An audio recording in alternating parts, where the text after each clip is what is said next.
그 5월 22일 며칠 후에 상무장관 회담을 워싱턴 DC에서 열리게 돼요.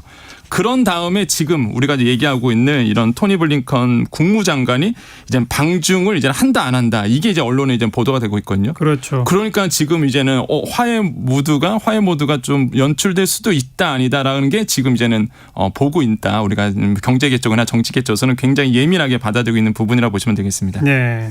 현재 미국의 경제 상황을 봐도 중국이 필요하다 이런 거겠죠. 그렇죠. 이게 대표적인 목소리가 하나 있습니다. 이거를 보면은 제넷 옐런 미국 재무장관이 있습니다. 이분이 지난달 20일에 한 대학에서 이런 연설을 합니다. 미국은 중국과의 디커플링 그러니까 분리를 원하지 않는다. 그것은 재앙과 같은 결과를 초래할 것이기 때문이다라는 이제 목소리를 내요. 그런데 이분이 누굽니까? 미국을 경제를 책임지고 있는 재무장관이죠. 그다음에 15대 미국 연방준비제도 이사의 의장이었습니다. 예. 이분의 목소리 하나에 모든 전 세계의 이자, 금리, 채권 다 움직이거든요. 그러니까 이런 분이 최근에 중국과의 분리를 원하지 않는다. 그것은 재앙과 같다라고 얘기를 했단 말이에요. 그러니까 미국의 지금 현재 상황을 잘 보여준다는 거죠. 그러니까 미국도 중국이 필요하다라는 것을 이걸 우호적으로 좀 보여줬다라고 생각을 해봅니다. 네. 중국의 경제 상황은 어떻습니까? 그러니까 중국 같은 경우에는 리오프닝 선언하면서 어려움을 좀 이겨내려고 하고 있는데 사실 OECD가 예측한 경제 성장률이 있습니다. 중국이 한 5.4%, 전 세계 평균이 2.7%거든요. 우리나라는 좀 뼈아프지만 1.5% 정도 예상하고 있는데 성장을 중국이 이제는 전 세계 평균보다 훨씬 높습니다. 그러니까 역시나 경제 성장률은 계속적으로 이루어질 것으로 보고 있는데 근데 중국도 안심하기는 좀 일러요. 왜 그러냐면 5월 수출과 수입이 전년 동월 대비해서 많이 떨어져 있는 상태고 무엇보다 중국 3대 동력이라고 뽑을 수 있는 부동산, 인프라 투자, 수출. 부동산 굉장히 어렵습니다. 지금 중국에서 살다 오신 분들이나 아니면 중국 분들 만나보면은 제 주위에서도 이런 얘기를 항상 하세요. 부동산 망했다. 예. 이런 얘기 하거든요. 그러니까 그 정도로 사실 중국의 부동산 시장이 어려운 부분이 있어요. 그래서 중국도 사실 우리가 보는 것처럼 좋은 상황이 아니다라는 거죠. 그래서 마찬가지입니다. 중국도 미국이 필요하다고 좀 보거든요. 그러니까 미국도 중국이 필요하고 중국도 미국이 필요한 상황이다라고 좀 생각을 해봅니다. 네. 그러면 미국과 중국의 화해 모드가 어느 정도까지 진행될까요? 저는 이런 관점에서 생각보다 빠르게 화해 모드가 일어날 수도 있다. 그러니까 우리가 봤을 때는 중국과 미국과 중국이 서로 싸우고 앵커님 말씀하신 것처럼 으르렁거리는 것 같지만 사실 이게 경제계 쪽에서는요. 계속 왕래를 많이 하고 있어요. 이게 제 얘기가 아니라 실제 자료가 있습니다. 첫 번째로 본다 그러면 양국 간의 무역량이 21년 기준으로 봤을 때 무역전쟁 이전 수준으로 돌아갔어요. 무슨 얘기냐면 우리가 보기에는 싸우는 것 같지만 실속은 다 친구 있는 겁니다. 예. 우리나라 빼고. 그러니까 미국과 중국이. 두 번째로는 중국이 미국 채권 보유량이 2월 말 기준으로 본다 그러면 8,488억 달러가 되거든요. 그러니까 미국 채권을 가장 많이 갖고 있는 나라가 중국과 일본입니다. 그러니까 이런 부분을 보더라도 서로 뗄 수 없는 부분이 바로 이 미국과 중국이거든요. 그러니까 이런 부분에서 굉장히 우리가 좀 잘 봐야 된다. 이게 싸우는 것 같지만 실속은 다 챙기고 있다라고 볼 수가 있겠고 또 민간에서의 활동도 이루어지고 있어요. 그러니까 정치권에서는 헤게모니 싸움, 패권 경쟁이 좀 일어나고 있지만은 민간에서는요 활동 잘하고 있습니다. 대표적인 케이스가 일론 머스크죠. 그렇죠. 지난달에 중국 날아갔습니다. 네. 날아가갖고 지금 닝더스다이 그러니까 그 세계 배터리 1위 업체인데 중국 업체입니다. 여기에 회장과 같이 화기애애한 연출도 하고 분위기 연출하면서 우리는 우리대로 간다. 그러니까 민간에서는 굉장히 중국과의 협력을 강화하고 있는 부분이 있어요. 그러니까 이런 부분을 우리나라도 잘 체크해야 된다고 보여집니다. 그래서 예. 이게 우리가 눈에 보이는 것처럼 사실 움직이진 않고 있구나라는 거를 빨리 체크를 하셔야 되겠다는 생각을 해봅니다. 윤석열 정부 들어서 지금 미국에 치우친 외교를 해왔다 이런 평가를 받지 않습니까? 네. 우리도 좀 어떤 전환이 필요하겠네요. 저는 필요하다고 볼 수가 있겠고 사실 제가 계속 예전부터 주장했던 게 중국을 소홀히하면 안 된다. 왜냐하면 중국 같은 경우에는 우리나라의 최대 수출 시장이기도 합니다. 근데 실제 차트가 있어요. 이게 윤석열 정부 딱 들어오고 나서 대중 수출이 급감하게 됩니다. 예. 이거는 차트로 나오거든요. 그런 걸 봤을 때 저는 그 당시에 무슨 생각했냐면 이게 윤석열 정부에 대한 중국의 길들이기가 아닐까라는 생각을 했었거든요. 근데 이게 실제 무역협회 자료 최근에 보고서가 하나 나왔습니다. 대중국 수출 부진과 수출 시장 다변화 추이 분석 보고서인데 실제 여기에 보면 이런 얘기가 나와요.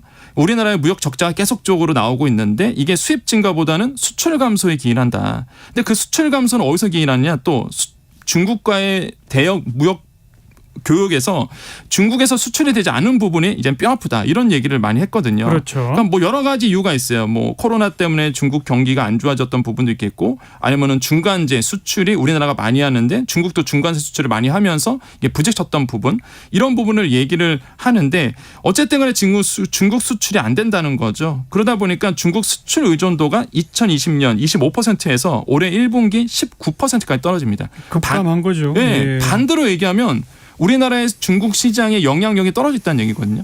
그러니까 제가 봤을 땐 의도적이라고 저는 생각을 해보겠고, 이런 점에서 봤을 때에 사실 만약에 우리나라가 이제 한쪽에 치우치는 어떤 외교 정책을 판다 그러면 중국 시장 잃어버릴 수도 있고, 반대로 또 미국 시장 잃어버릴 수 있기 때문에 굉장히 그 어려운 상황에서 줄다리기를 잘 해야 된다라고 그렇죠. 저는 생각을 해봅니다. 예.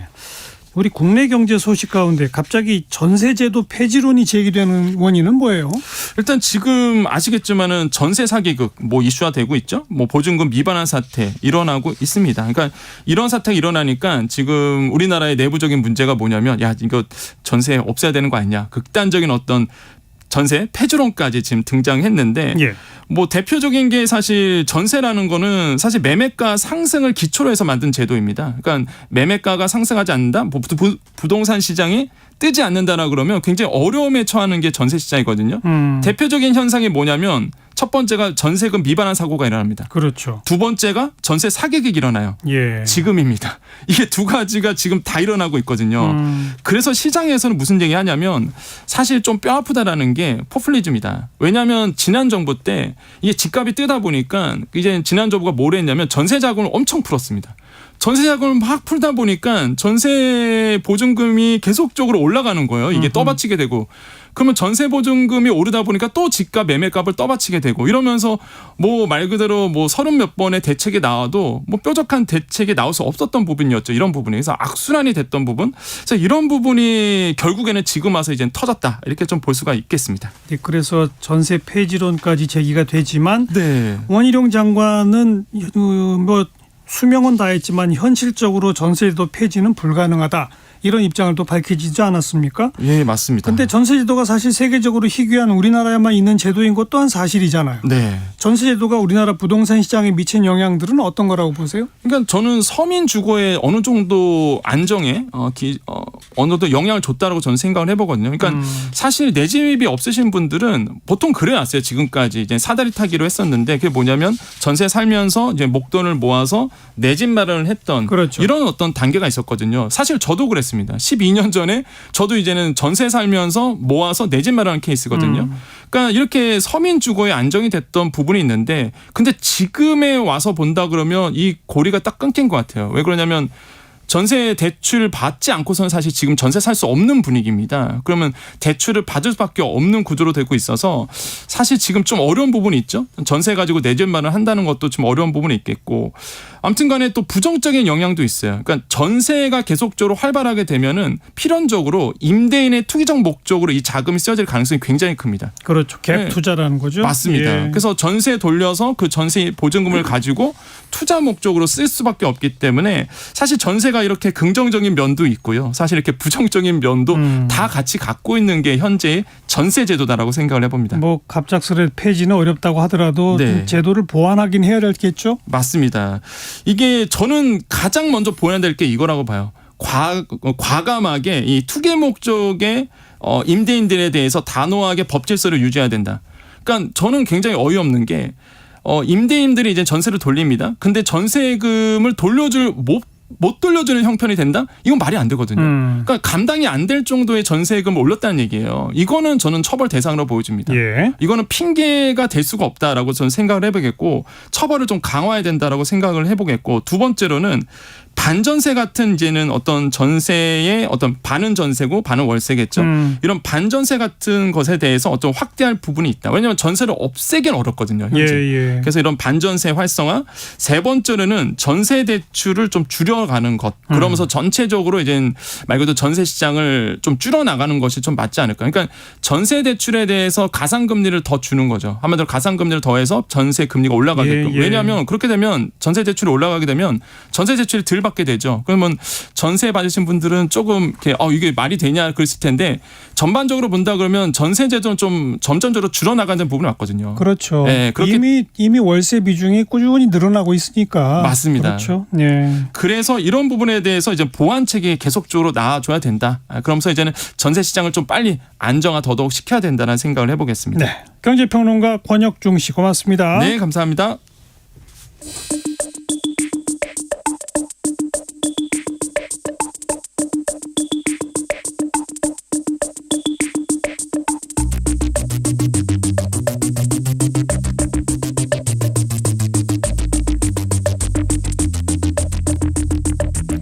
뜸들이지 않습니다. 알맹이부터 찌릅니다. 고수들의 진검승부. 끝장토론 각설하고. 주요 정치 이슈들 거두절미하고 알맹이부터 끝까지 토론해보는 끝장토론 각설하고입니다. 시사평론가 이정훈 박사, 민주당 민주연구원 부원장 현근택 변호사 두 분 오늘도 나오셨어요. 어서 오십시오. 예, 안녕하세요. 네, 전반부 공통질문입니다. 금주의 뜬 인물, 진 인물. 이정훈 박사 먼저 뜬 인물 누굽니까? 네, 김가람 국민의힘 최고위원. 신임 최고위원. 예, 이번에 이제 투표 거쳐서 어찌됐건 당선이 돼서 뭐 지난번에도 도전했다가 실패했는데 이제 목표를 이룬 겁니다. 호남의 40대. 예, 그래서 굉장히 또 특별한 선택이 아니었느냐 나름 전략적. 예. 그렇긴 한데 이게 좀 뒷말이 지금 많이 나오면서 어떤 뒷말이요? 이 결국 김기현 대표 픽 아니냐 내지는 5인의 픽 아니냐 이제 뭐 나름 전략적으로 고려한 것 같긴 한데 사실은 그렇게 되면 좀 좋은 평가를 받아야 되는데 이런 뒷말들이 나오면서 결국은 이제 뭐 좀 윤심이 작동한 그런 결과로 이렇게 되면서 좀 최고위원회 들어가면서도 조금 뒷맛이 개운치 않은 그런 상황이 돼버렸습니다. 네. 태영호 최고위원이 사퇴하면서부터 바로 거론됐던 분이 바로 이 김가람 최고위원 아닙니까? 네. 뭐 예상했던 바 그대로 아니에요? 그렇죠. 근데 사실은 정치권에 뜬 사람 되게 찾기 어렵거든요. 우리 밖에 있으면 미리 조율을 해요. 아무리 생각해도 저도 이분밖에 없는 것 같아요. 근데 사실은 이분 처음 나올 때부터 지금 이제 박성민 의원이 픽했다 이런 얘기도 많이 있었거든요. 최근에 이제 박성민 의원이 굉장히 뭐 핵관 중에 핵관 아니냐 얘기 나오면서 오늘 뭐 어디에서 방송도 같이 하면서 물어봤어요. 어떤 사이냐 했더니 김가람 최고위원이 아마 JC 전국회장을 했다더라고요. JC. 네. 근데 아마 박성민 의원도 예전에 뭐 그 경남 쪽에서 JC 회장하고 이랬다는 것 같은데 근데 그 정도 갖고 이렇게 딱 픽할 정도는 아닌 것 같은데 그래도 말씀하신 것처럼 결국은 거의 뭐 지명처럼 돼버렸잖아요. 그러다 보니까 결국은 최고위도 이분이 또 원외고 물론 원외도 할 수는 있습니다만 계속 이제 최고위가 그냥 좀 힘이 없는 거 아니냐 이런 얘기 있었는데 그래도 태용 의원은 원내였고 이분 원내가 하면서 최고위가 좀 더 힘쓰기는 더 어려운 구조로 가는 게 아닌가 이렇게 보여요. 꽤 한참 전이겠습니다만 주요 정당의 최고위원들이 대부분 또 당 중진급들이 하던 시절이 있었는데 옛날에 그랬죠 다. 근데 요즘은 여야 할 것 없이 최고위원들이 좀 뭐 원외거나 초선이거나 이런 분들이 꽤 많아요. 저는 근데 그게 분위기가 바뀐 것 같아요. 꼭 나쁜 현상이라고 보지는 아니 뭐 않습니다. 전 좋다 나쁘다를 떠나서 저는 오히려 긍정적이라고 좀 봐요. 사실은 뭐 우리가 지금 정당 개혁하면서 뭐 미국식 정당으로 지향을 많이 해왔잖아요 그동안에. 그래서 전국위원회도 만들어서 미국식 전국위원회 뭐 한다 뭐 그런 식으로 이제 말은 하고 있는데 미국 같은 경우에는 전국위원회 뭐 대표, 부대표, 현역 의원들이 잘 안 하거든요. 네, 그런 거기 때문에 사실은 이거는 유권자의 또는 당원들의 조직으로 이렇게 하는 게 맞기 때문에 그런 흐름에는 맞다. 이제 그럼에도 불구하고 여전히 지금 이제 뭐 당 대표 이른바 중앙당의 대표는 뭐 현역 의원들이 장악을 하고 있고 뭐 이런 것들은 조금 앞으로 좀 사실은 개선해 나가야 될 부분이 아닌가 생각합니다. 그럼 현근택 변호사도 뜬 인물이 김가람입니까? 네. 아 그래요. 네. 알겠습니다. 근데 사실은 이게 결국은 이제 물론 뭐 최고위라는 게 꼭 원내일 필요는 없는데 결국 5인회 얘기 나오는 것도 그런 거거든요. 결국은 그러니까 지금 최고위가 좀 권위가 약하고 실질적인 의사결정을 못하다 보니까 다른 단위에서 이루어지는 게 아니냐. 예를 들어 뭐 정재원, 권성동 의원은 요즘 좀 아닌 것 같다 그러지만 그럼 누가 또 다른 사람들끼리 모여서 실질적인 의사결정하는 거 아니냐는 얘기가 더 나올 수밖에 없는. 아마 이게 선거 공천 과정 가면 아마 이제 공천을 누가 하냐 이 싸움이 되는 그렇겠죠. 거죠. 네. 자, 그럼 금주의 진인물로 갑시다. 이종훈 박사. 네, 저는 이래경 민주당 전 혁신위원장이라고 그래야 되네요. 그러니까 9시간 만에 이제 사퇴를 그랬죠. 한 그분을 이제 얘기를 안 할 수가 없습니다. 뭐 아시다시피 그 동안에 이제 했던 논란의 발언들, 천안함 관련 발언도 있었고, 이제 뭐 그 얘기 조금 이따 좀 자세하게 나눕시다. 우리 현근택 변호사는 금주의 진인물. 저는 뭐 이동관 특보를 꼽고 싶습니다. 워낙 뭐 지금 뜨거운 이슈가 돼서 이게 뭐 2011년 일입니다만 12년 만에 소환이 되는 거죠. 근데 12년 만에 다시 소환이 되는 거는 아직도 깔끔하게 해결이 안 되고 그 의혹들이 여전히 남아 있다. 논란 가장 핵심은 왜 학폭위가 안 열렸을까? 그거잖아요. 지난번에 정순신 때는 본인은 아시겠지만 학폭위는 어쨌든 열렸거든요. 그다음에 법적으로 한 거고 그 당시는 신체적인 폭력도 아니고 언어적인 폭력이었고 그런데 여기는 신체적인 폭력이 있었다고 하고 본인들도 인정하고 있어요. 근데 학폭위가 안 열렸어요. 예. 이 논란은 제가 보기에는 아마 뭐 대통령실에서 해명하는 거 보면 뭐 임명을 염두에 두고 있는 거 아니겠습니까?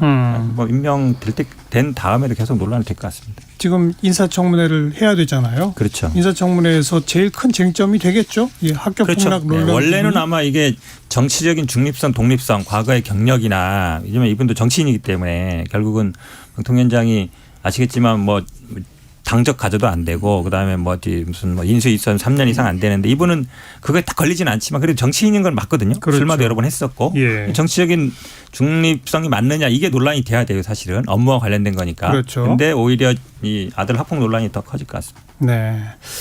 자, 아까 이래경 전 혁신위원장 언급하셨지 않습니까? 관련된 목소리 몇 분의 목소리 좀 들어보고요. 좀 더 집중 토론하겠습니다. 당직 정도가 아니라 의원직을 내려놓는 이 처분을 받아야 민주당에서 잊을만 하면 반복적으로 튀어나오는 천안함 비하 DNA를 제거할 수 있을 것이다. 권칠승 수석 대변인 말처럼 뭐 책임을 지지 않았다. 지휘관으로서 올바른 모습을 보이지 않았다면 그 생존 장병들이 지금까지 최원희 전 함장을 믿고 따르겠습니까? 공당의 대변인으로서 부적절한 표현을 사용한 것에 대해 천안함 장병과 유족들을 비롯하여 마음의 상처를 받았을 모든 분들에게 깊은 유감의 말씀을 드립니다.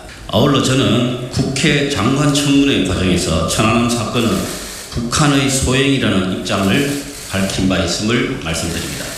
당에서 벌어지는 일에 대해서 당대표가 언제나 책임을 져야 되는 것이죠. 이게 당대표가 권한을 가진 만큼 뭐 내부 논의를 충분히 했든 안 했든 뭐 충분히 다 논의하고 하는 일입니다만 결과에 대해서는 언제나 무한 책임을 지는 것이 당대표가 하는 일입니다. 방금 말씀하신 책임 어떤 식으로 지겠다는 거세요? 네. 첫 번째 들은 목소리는 국민의힘의 장해찬 청년 최고위원 목소리였고요. 두 번째는 민주당의 권칠승 수석 대변인 목소리, 마지막은 민주당 이재명 대표의 목소리. 우선 이래경 전 혁신위원장을 혁신위원장으로 뽑은 것 자체가 좀 문제 아니에요? 현근택 변호사. 그러니까 검증이 제대로 안 된 거죠. 사실은 어찌 보면 이게 뭐 깜짝 인사를 하다 보니까 그런 것 같은데 그러니까 등잔 밑이 어둡다고 어찌 보면 뭐 요즘 사실은 누구를 찾으면 바로 SNS부터 보게 되는데 아마 뭐 저도 정확히 모르겠습니다만 아마 외부에 뭐 민주화 운동 인사라든지 이런 분이 추천하다 보니까 이제 아마 그런 경력만 본 것 같은데 일단 검증에 좀 소홀했던 건 맞는 것 같습니다. 지명하자마자 뭐 불과 한두 시간 만에 언론에서 그렇죠. 막 우르르 보도가 나왔는데 그런 정도도 검증을 안 했을까요? 아마 이재명 SNS 대표도 몰랐다는 거 아닙니까? 기본적으로 관련 이런 발언을 했다는 그렇죠. 사실조차. 왜냐하면 이게 아마 체크가 안 된 것 같은데 아마 뭐 이렇게 보통 권위 있는 분들이 추천을 하거나 이럴 경우에는 대부분 뭐 이력 경력이라든지 아니면 보통 서류상 확인할 수 있는 뭐 예를 들어서 뭐 전과라든지 아니면 재산이라든지 뭐 이런 걸 받겠죠. 재산 문제라든지. 근데 아마 가장 기본적으로 했어야 될 최근에는 다 SNS로 소통을 하기 때문에 그런 부분은 좀 미흡했던 것 같습니다. 어떻게 보세요? 글쎄요. 제가 보기에는 뭐 그런 정도 발언이 뭐 문제가 될까 이런 생각을 했을 가능성이 오히려 더 크지 않나 싶어요. 그래요? 예, 그러니까 이게 뭐 진보 진영 내에서는 이런 얘기하는 사람들이 뭐 사실은 한둘이 아니고 그렇기 때문에 그렇게까지 심각하게 이게 논란이 될 거다 이 생각을 안 했을 가능성이 저는 오히려 좀 높지 않나 이렇게 좀 생각을 합니다. 그럼 그게 더 문제 아닌가요? 뭐 이제 국민적인 관점에서 보면 당연히 이제 그런데 이제 그들만의 세계관 속에서 있다 보면 이제 그런 일이 종종 벌어지는데 이게 사실은 비단 그 진보 진영의 문제만도 아니잖아요. 그 동안에도 보면 보수 진영에도 뭐 논란이 되면서 이제 뭐 이렇게 한마평에 올랐다가 뭐 그 중도 탈락한 분들이 꽤 이제 있는데 자기들끼리 모여서 이런 얘기를 막 하다 보면 이런 거에 대한 어떤 그 객관적인 그런 감각이랄까 그런 게 좀 상당히 상실되는 거 아닌가. 저는 그렇게 좀 생각을 합니다. 그리고 뭐 이재명 대표 입장에서는 뭐 사람 구하는 게 좀 어려웠다는 거 아니에요? 이제 그런 상태에서 뭐 그래도 자기하고 그동안에 좀 가까이 지냈던 사람이기 때문에 그냥 뭐 검증을 어떻게 보면 믿고 걸은 상태로 좀 넘어갔던 거 아닌가 이렇게 생각을 합니다. 뭐 그러니까 알고 했을 것이다라는 게 많은 이제 언론이나 이제 보수 쪽에서 얘기하는데 왜냐하면 예를 들어 천안함 문제라든지 뭐 코로나 문제라든지 우크라이나 지금 푸틴에 대한 거라든지 대충 보면은 이제 CIA 뭐 대선 개입이라든지 보면 예전에 이제 뭐 약간 반미 운동 하던 분이나 이런 분들이 대체적인 시각이에요. 근데 요게 이런 시각이 기본적으로 뭐 일반 상식이라든지 정치권 여의도 내에서는 통하지 않거든요. 안 통하죠. 예, 그렇기 때문에 이런 걸 알고서 했다 그러면 이거 제가 얘기 들은 천안함, 코로나, 우크라이나 전쟁, 대선 CIA 개입 그 두 중에 4개 중에 하나만이라도 만약에 제가 알았다 그러면 이건 상식적으로 좀 이해 안 되는 거거든요. 약간 음모론 비슷한 부분들이 많잖아요. 근데 아직도 한 70년대, 80년대 그 사고에 머물러 있지 않나 이런 생각이 들어서 이걸 알고서 이렇게 했다는 건 제가 보기엔 좀 아닌 것 같습니다. 네. 그 뭐 알고도 했다는 식의 발언이 나오게 된 또 하나의 배경이 수석 대변인이 이 최원일 전 천안 함장을 향해서 부하들 다 죽이고 어이없다 또 이런 발언을 하니까 네. 그쪽 인식이 다 그런 거 아니냐 이제 그 그렇죠. 얘기인 거죠. 예, 바로 그겁니다. 그래서 그리고 물론 뭐 예. 결국 사과를 하긴 했습니다만. 네, 그렇습니다. 이제 하여튼 뭐 지금 대체로 이제 그런 부분들에 대한 것이 좀 약간 감각이 떨어지는 거 아닌가 그런 생각을 좀 저는 개인적으로 많이 하게 되고요.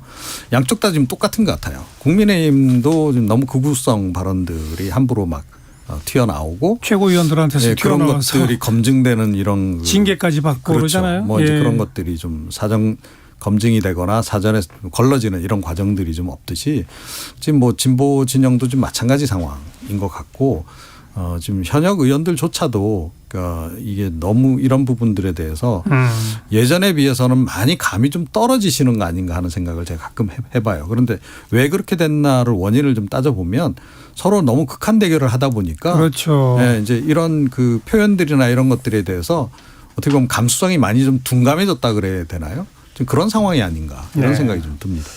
그나저나 민주당은 지금 뭐 돈봉투 의혹에다가 김남국 코인 의혹에다가 등등해서 혁신위원회를 통해서 좀 뭔가 분위기 쇄신도 하고 해야 되는 그런 자리인데 우선 지명도부터 국민들이 잘 모르는 분이고 이게 좀 뭔가 모양새가 아주 안 좋게 지금 가고 있는 거 아닙니까? 그렇죠. 제가 보기에는 그래서 이번 주 내로 이거 해결을 해야 됩니다. 이번 주 내로. 왜냐하면 더 늦어지면 뭐 이게 동력이 빠질 수 있거든요. 근데 이제 이런 딜레마는 있어요. 기본적인 원칙은 좀 당외 인사로 하고 그다음에 다음에 출마 안 할 분. 이 정도 두 가지 틀이 있는 것 같은데 저는 그건 뭐 동의합니다. 왜냐하면 당내 인사 지금 언급되는 분들 많지만 대부분 보면은 정치를 했다거나 아니면 앞으로 할 수 있는 분들이에요. 근데 이런 논란이 되는 게 뭐냐면 어쨌든 혁신위는 현재 기득권 다선 의원 이런 분들과 어쨌든 관계를 다 맺고 있거든요. 예. 그러면 이 정리가 좀 어렵습니다. 그러면 이제 밖에 인사할 수밖에 없는데 근데 이제 당 밖에 있는 사람들 중에 딱 얘기했을 때 그 사람하고 알려질 만한 사람이 몇 명이나 있는지. 또 정치를 좀 딜레마가 정치를 전혀 정당이나 정치를 몰라서는 또 안 되거든요. 어느 정도 관계도 알아야 되는데 그런 사람 찾기는 참 쉽지 않은 것 같아서 지금 언급되는 분들이 보면 대부분 이제 정치 그러니까 교수님 몇 분, 두세 분하고 그다음에 정치인 몇 분 언급되는데 또 교수님들도 좀 정치에 관여하거나 이런 분은 모르겠는데 그냥 학교만 계시던 분은 또 좀 그런 딜레마가 있어요. 그래서 참 어찌 보면 사람 찾기는 어려운 것 같은데 아마 제가 보기에는 뭐 내일 정도쯤에는 윤곽이 드러나지 않을까 이렇게 보고 있습니다. 뭐 정치를 하시다가 정계를 은퇴한 분들 예를 들면 원혜영 전 의원, 유인태 전 국회 사무총장 뭐 이런 분들도 많이 거론되지 않나요? 많이 거론은 되고 있는데 사실은 뭐 저도 정확히 모르겠습니다만 근데 그분들도 정치를 오래 하신 분들이에요. 그렇죠. 그러면 현재 이제 당에 오래된 정치하신 분들하고는 다 이제 가까운 관계들이 맺어져 있게 돼 있어요. 예. 그러면 사실은 또 이 혁신이라는 게 좀 어려운 면도 있습니다. 그런데다가요. 그러니까 그렇게 좀 중립적이고 예컨대 그리고 명망이 있으시고 한 분이 이번 혁신위원회 위원장을 과연 맡고 싶어 하겠는가 하는 거예요. 그러니까 뭐 제가 보기에는 대부분은 아마 다 고사하실 가능성이 굉장히 높습니다. 왜냐하면 이번 혁신위원회 굉장히 한계가 있을 수밖에 없는 그런 혁신위원회거든요. 말은 뭐 정권 준다 그러는데 이재명 대표가 뭐 정권을 줄 리도 없는 것이고 그래서 사실은 뭐 그러니까 이 당이 굉장히 위기 상황에서 만들어진 비대위하고 또 다른 어떻게 보면 역할이 많이 축소될 수밖에 없는 그런 그 위원회이기 때문에 그런 명망가 들께서 예, 선뜻 나서기가 좀 어려울 그러니까 것이다. 총선 앞두고 예컨대 이재명 대표가 물러서고 비대위 체제로 간다라면 혹시 몰라도 그렇죠. 네. 지금 혁신위는 좀 애매모호하다. 네, 그렇습니다. 현실적으로 그런 한계가 있죠. 아니 근데 뭐 정권 얘기하면 마치 이제 뭐 비대위 자꾸 얘기하는데 뭐 비대위 얘기하는 건 아니고요. 예전에도 혁신위 김상곤 혁신위 때도 그 혁신위에서 만든 어떤 안을 만들 때 장 지도부가 개입 안 하고 만든 거를 그대로 관철시킬 수 있으면 그게 사실은 정권이에요. 그러니까 혁신위 정권이 당권을 얘기하는 건 아니거든요. 당권이라는 건 당연히 뭐 당대표의 권한이기 때문에 그러니까 지금 계속 밖에서는 이제 이재명 대표 물러나고 뭐 비대위 만들어라 그게 사실상 뭐 비대위 아니냐 하는데 그건 전혀 아니다라고 분명하게 말씀드리고 싶습니다. 이번 혁신위 파동 때문에 당 일각에서는 정말 이재명 대표 이제는 물러나야 한다는 얘기가 더 세진 거 아닙니까? 그 얘기하는 분 몇 분 있는데 그분들은 사실은 그냥 제가 보기에 그냥 뭐 혼자 얘기하는 거예요. 큰 뭐 세력이 되거나 이건 아니고요. 근데 뭐 매번 물러나라는 그분은 뭐 예전에도 물러나라 하고 뭐 그전에 문재인 대표 때도 물러나라고 매번 물러나라고 하시는 분인데 모르겠어요. 본인이 뭐 제가 보기에는 아마 그분 물러나면 아마 박수 칠 사람 많을 것 같은데 본인은 정작 물러난다는 얘기 안 하고 남보라고 맨날 물러나라 하시더라고요. 네. 누구 얘기하는 겁니까? 그건 뭐 알아서 해석하시면 되겠습니다. 제가 보건대는 그 지금 속으로 불만이 있는 분들이 굉장히 많은 것 같아요. 민주당 내 많은데 그거를 탁 선뜻 이렇게 겉으로 표출하기는 굉장히 어려운 그런 분위기, 묘한 분위기가 좀 형성이 되는 것 같습니다. 아무래도 이게 역시 그래도 이재명 대표의 권한이라고 하는 것이 상당히 존재하는 데다가 역시 이제 공천 이 부분을 의식 안 할 수가 없으니까 불만들을 밖에 나와서 사석에서 뭐 얘기는 해도 공개적으로 얘기하는 사람들의 숫자는 적다. 그런데 몇몇 사람 뭐 한두 사람 정도가 그런 얘기를 한다 그래서 이게 여론이 뭐 이거 무시해도 되는 거다. 이렇게 생각해서는 안 된다. 제가 보건대는 이게 어느 일정 정도 이렇게 비등점에 이렇게 도달하게 되면 그때는 확산될 수도 있기 때문에 이재명 대표도 대표직을 계속 유지를 하시고 싶으시다면 그 여론에 상당히 계속 귀를 기울이셔야 될 것 같아요. 저는 오히려 저도 뭐 밖에서 사람도 만나보고 우리 당원들 만나보고 이러면요. 그러니까 민주당이 많은 의석이 있고 이러지만 뭘 하는 게 없다 제대로. 맨날 무슨 행사장이나 다니고 있고. 그러니까 예를 들어서 뭐 민생 문제라든지 경제 문제라든지 뭔가 좀 대안되고 돌파구를 만들고 좀 여당하고도 뭐 예를 들어 검찰하고도 제대로 싸웠으면 좋겠는데 뭐 하냐 맨날 뭐 가보면은 뭐 지역에 맨날 행사장이나 다니고 있고 하는 게 없다. 이런 얘기를 되게 많이 하거든요. 그게 사실은 어찌 보면 현실이에요. 민주당이 취한 현실이 그냥 다 그냥 각자 도생. 어차피 뭐 경선하면 내가 당원 모아놓으면 이기겠다. 그러고 다 있어요. 그러니까 사실은 당원이나 지지자들이 보기에는 아니 이렇게 의석도 많은데 뭐 하고 있나. 이런 얘기 많이 하거든요. 그래서 지금 말씀처럼 언론에서는 다들 뭐 친명 비명 당 깨진다 뭐 탈퇴하라 그러는데 실제로 당내 당원들이나 이런 요구들은 일 너무 못한다. 제대로 못한다. 이런 의견이 오히려 더 많습니다. 일을 제대로 좀 하려고 국회 본회의에서 몇 가지 법안 통과시키면 또 거부권 행사로. 그러게 말입니다. 그것도 사실은 그런 상황이죠. 그렇죠. 네.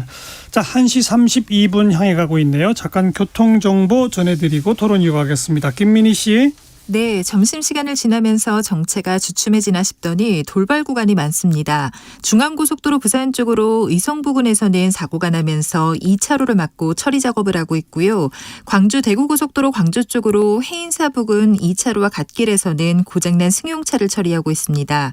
대구 포항고속도로 대구 쪽으로도 임고 4터널 부근 1차로에 고장난 차가 서 있는 만큼 주의해서 지나셔야겠습니다.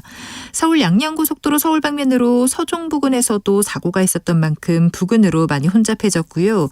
반대 양양 쪽으로는 남양주요금소에서 화도 사이로 정체입니다. 서울 시내 올림픽대로 하남 쪽으로 반포대교를 앞두고도 사고가 나면서 2개 차로를 막고 처리 작업을 하고 있는데요. 노량진 수산시장부터 속도 줄여 지납니다. 그 밖에 오늘도 서울 도심 곳곳에서 집회와 행진이 예정돼 있습니다. 먼저 여의대로가 서울교 방면으로 여의도 환승